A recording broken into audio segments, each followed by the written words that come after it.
Welcome back, everybody, and it is your host, Jay Klein, and we're back for another episode of Anime Talks. And in this episode, we're going to be doing something a little bit different. I have my mini-me that's been doing a little bit of manga reading of her own, and in this episode, we're going to be doing her take and her thoughts on the on how far she's read into My Hero Academia. For all those who don't know about it, I'm pretty sure it's a pretty hyped up anime that's been going on for a while. But it's pretty much a bunch about like heroes, quirks, stuff like that. And there's a lot more to it. And I'm not going to hold it too much on my end because she's reading it. I haven't done anything but watch like maybe 2 episodes in a movie. So I'm going to let her take it. And Kyleigh, welcome to the podcast. Thank you. Hello. I am Kyleigh Klein.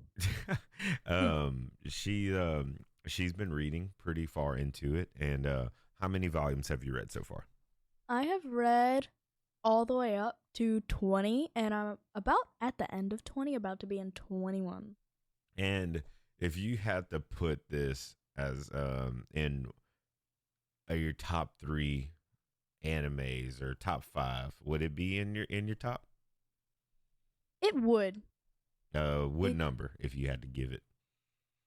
It would be in my top 5, probably number 4. Number 4.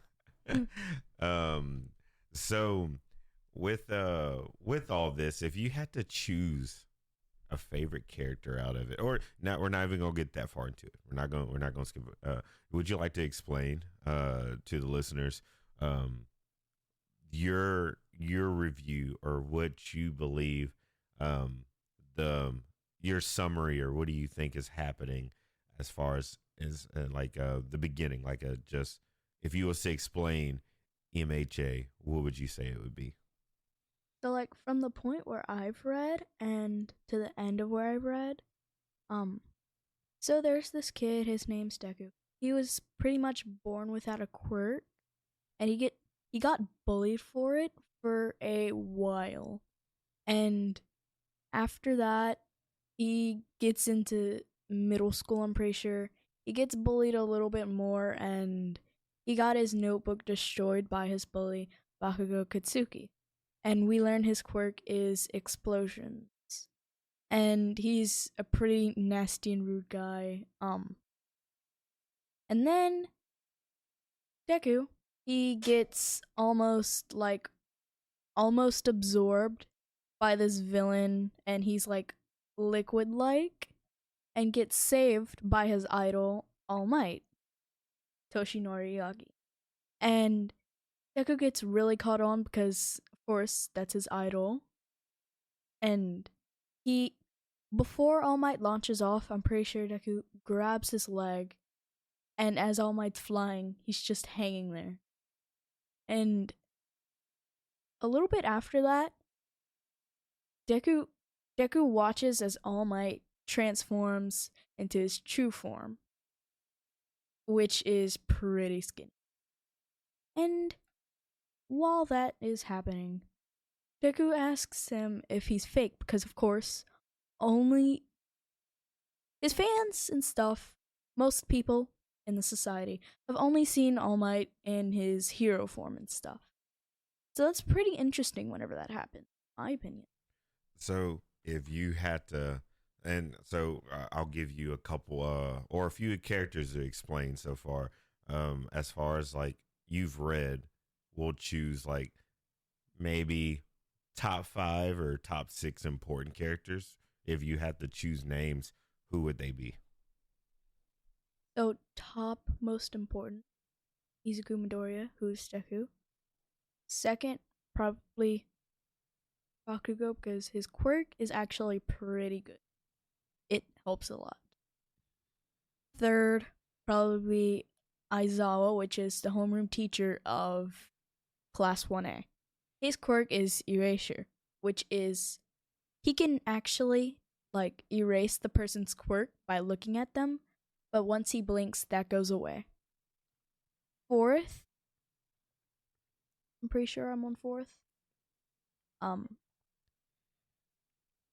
fourth would be All Might because soon, not to spoil, but he actually loses all One for All, which was a passed down quirk.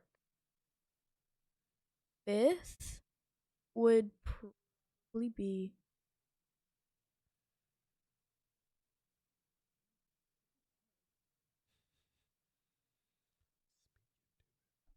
yes.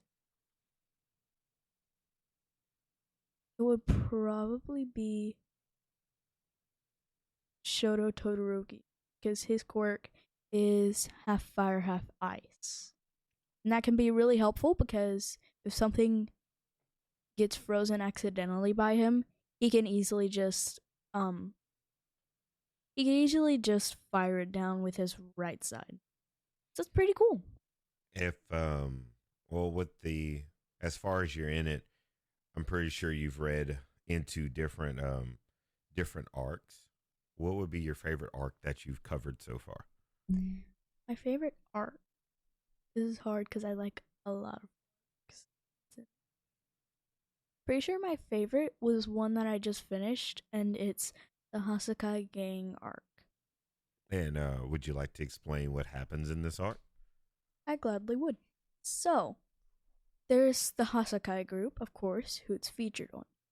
And there's this little girl. She has amazing power with her quirk. Because her quirk, it can like reverse time kind of, but not like time. Like whoever she touches, if they get like real busted up, she can reverse that. So um it starts as I'm pretty sure it's Chisaki Kai. He is basically the co-host of that group. And he is using Eri, who is the little girl who has massive power with her quirk, which is pretty cool, but it's not cool that Kai is actually using her for her power. And the heroes find that out as Izuku Midoriya and another person in his work studies at the Night Eye Agency, who is Mirio Togata.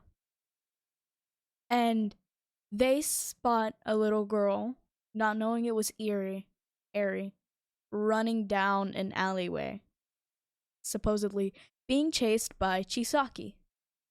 But noticing that they were most likely heroes, Chisaki acts like Eri's father. And Eri was holding on to Deku because she was scared. And he notices that she has bandages all over her. So something must have happened. We'll come to find out Eri was most likely being abused by Chisaki. So they soon got called, I'm pretty sure, or met up with Night Eye, who is a pro hero, and they explained to him what happened. And then they explained that to multiple other pro heroes, like Aizawa, who's Eraserhead, and All Might, and multiple other pro heroes that you might have read about. And it's really interesting. And that leads to them invading into the Hasakai gang's like underground hideout, basically. And that's where the arc truly begins to start. And and with that being your favorite arc, what would be your favorite new character or new quirk that appears in that arc? Favorite new quirk would probably be the dragon hero Ryukyu's quirk.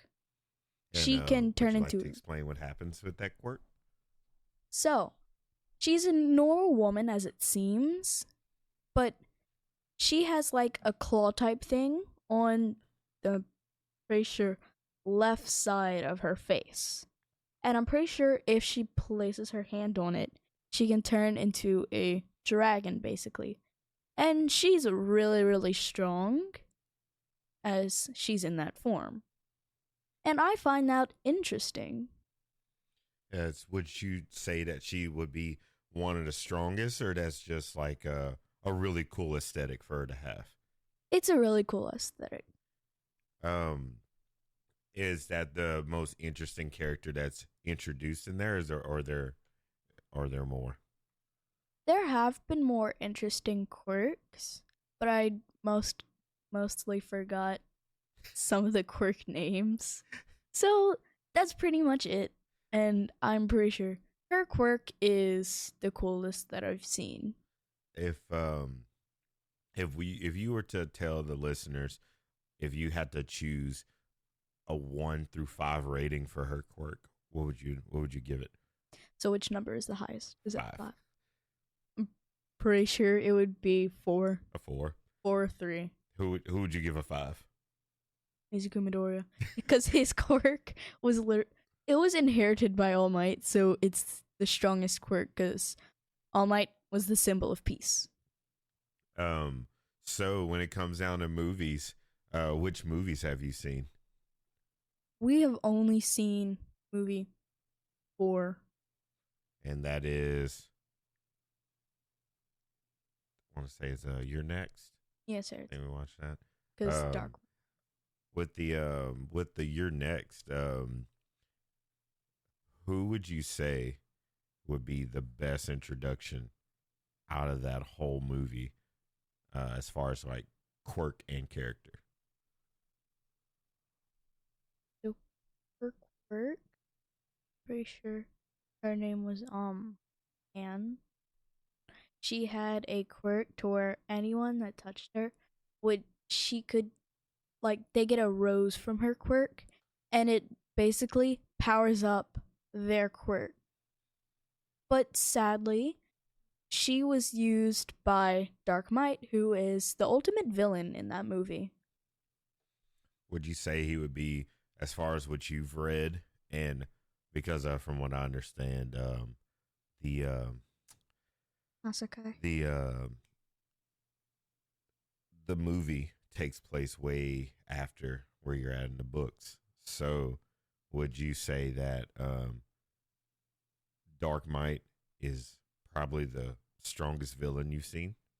Pretty much. Because we haven't seen that many villains ever since the Hasakai.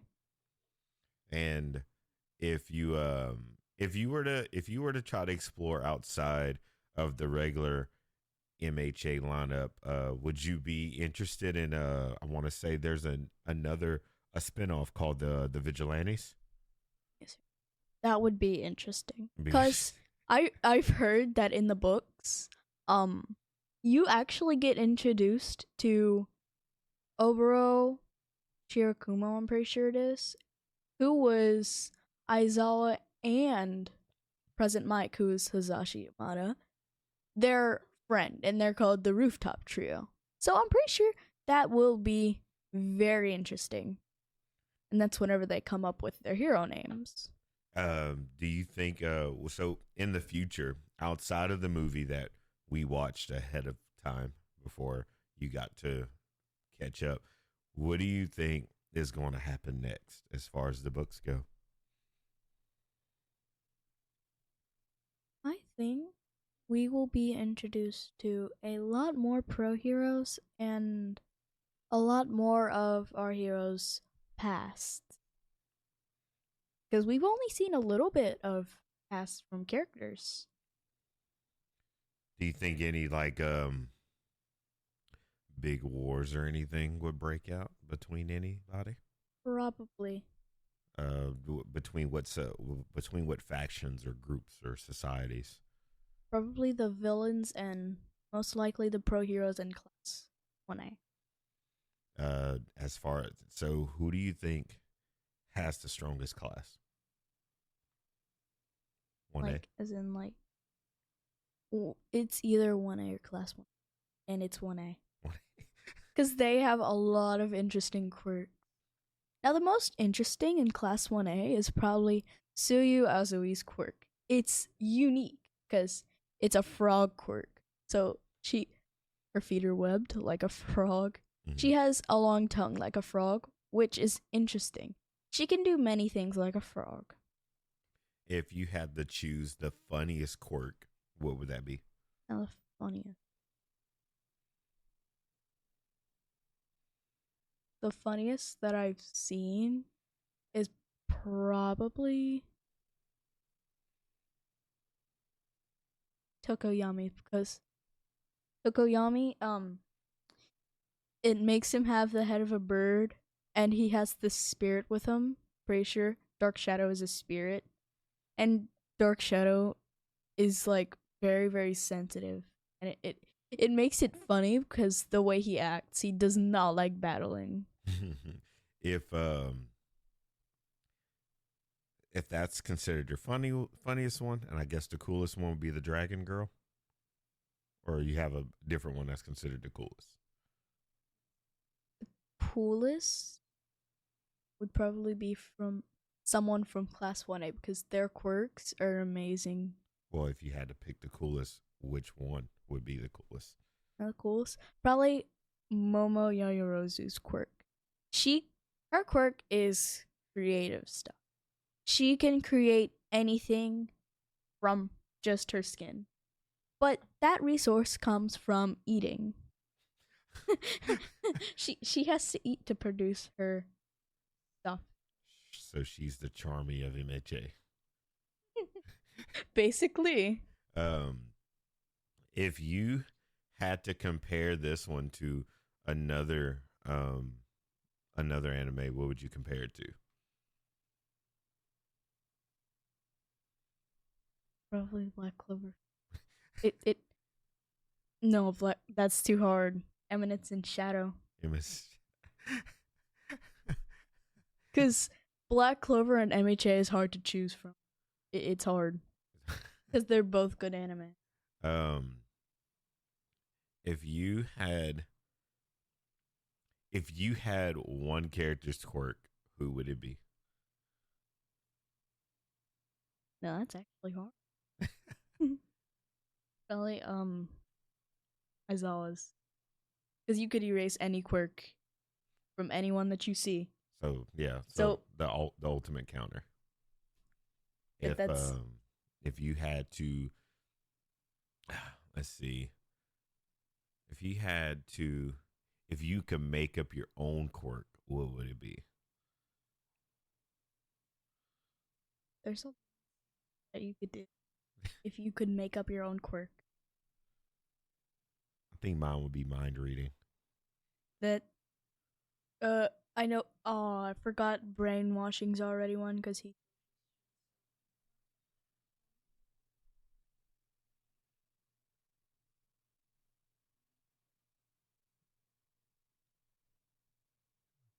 Echolocation. Do what? Echolocation. It's cool. So you could be like talk to dolphins. Talk to dolphins. Oh no, echolocation is be able to feel what's around you, right? Like if you're blind, you could have that quirk, and then you can like sense. Yeah. So. I was thinking about like sonar, like kind of like how dolphins. Sonar. Yeah. Okay. So as far as what you would, if you would give this anime a rating, or what would you give? What would you give it to the listeners? What would you say is your honest review of it so far? 10 out of 10. It's really, really good. I would recommend. Do you think? Do you want to tell them the best fight that you've read? I would. The coolest fight that I've read is probably whenever the Kamino incident happened. Whenever All Might lost his place as the symbol of peace. Because that was actually how You're Next actually, like that's how the movie You're Next actually happened. Oh. Because at the end of the fight, he pointed and said, "It's your turn." That's how Darkmite got. That's how. Mm, that's how Darkmite became the villain that he was. I see. I Because he see. thought he should be the next successor instead of Deku. I see. I see. That's pretty interesting. How that led up to the movie, that fight scene. So Figured it out. technically, we are caught up. But Deku has some of the quirks that I haven't read about yet, which is the seventh and where he could float, because he cannot float where I'm reading. He can't do some of that. Well, with that being said, is there any other animes that you would also recommend, or that you would want to see or read, that you would like to share to the listeners? Mm, not really, but I would recommend Clover. It's really good. Or Fire Force. Fire Fire Force is Force. good. Yeah, Fire Force is good. Season 3's out now, so Ooh. whenever we finish wrapping up Black Clover, we can get back to Fire Force. Since by the time we're done with Black Clover, more episodes will be out for Fire Force. Ooh, there is another Spy Family. Yeah, Spy and Family. Spy Family's really good for kids. It's funny. If you if you would like to give some final words to the listeners, especially to everybody who has kids, what would you recommend, as far as like, outside of that, within the My Hero universe? Would you say that it's better to read it, or would you think that it would be better to watch it? I think it would be better to read because, the manga was created before the actual show, so of course, the manga has more stuff. So I'd recommend reading it. But if you would like to have it in color and know what they sound like, then I would recommend watching it. And do you think that it was good for you to start off reading it versus watching it? I do. And do you think that, as a matter of fact, how many volumes do you think is actually in it? You said a lot of times that it's in the 40s, so probably around 42. 42. Or Matter of fact, we'll look it up. We'll look it up since we're right here. We'll look it up. Ooh. Let's see. Let's see. That'd be My Hero manga volumes. 42 exactly. I got it. That was a good guess. On my guess. That was a good guess. That's good guess. amazing. So you have 22, 21 more left to read? I do. Just about. It's cool. And then you'll be done. Sadly, yeah. That's pretty quick. But then I'm just going to read Vigilantes. Ooh. You can read that. That'll probably be next. And I think they have another spin-off too. I'm pretty sure they do. Outside of that. I'm sure the spin-off. Well, outside of that, I believe that was a good way to wrap this up. Everybody, thank y'all for listening. This is your host, Jay Klein, and of course, my awesome mini me co-host, Kyleigh. You could tell the listeners bye. Goodbye, people. And make sure y'all check out MHA. Give it a go. It's something I definitely recommend for you to let your kids either read or watch. Give it a little fair go.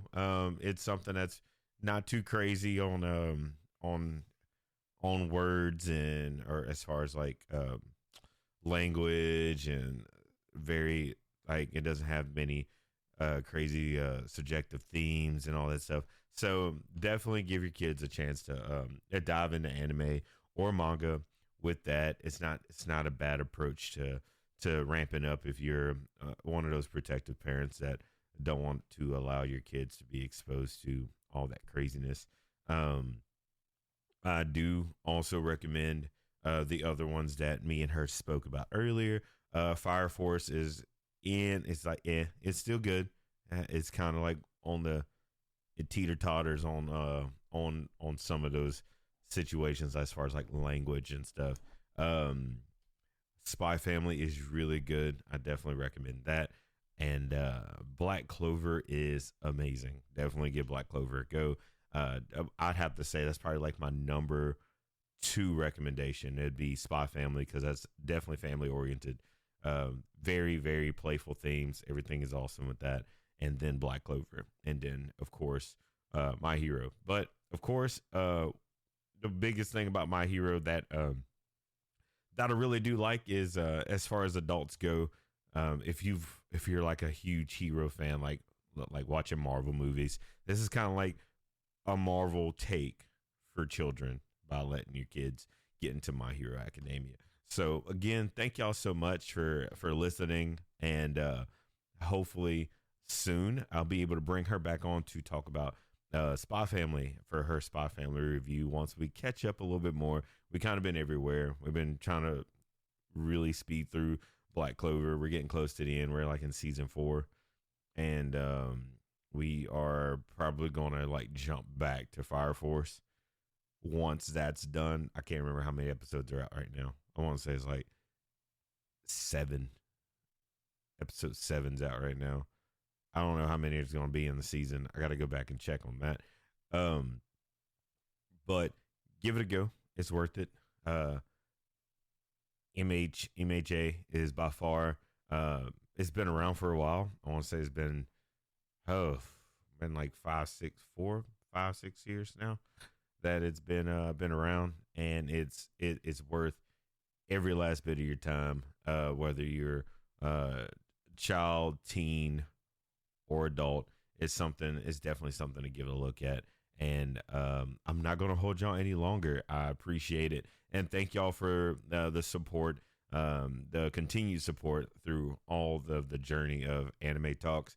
We've reached a bunch of different milestones. I go check it like when it gives me my weekly refresh. And right now, our highest listened episode is from the Bleach character review of Sosuke Aizen, and then followed by that one of the Hunter x Hunter episodes. I want to say is the Hunter exam arc.